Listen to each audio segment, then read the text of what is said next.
We have been absolutely clear on this. It is for the politicians to talk with each other. And it is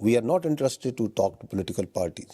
We talk with the government state of Pakistan, which is composed by the political parties as per the constitution of Pakistan.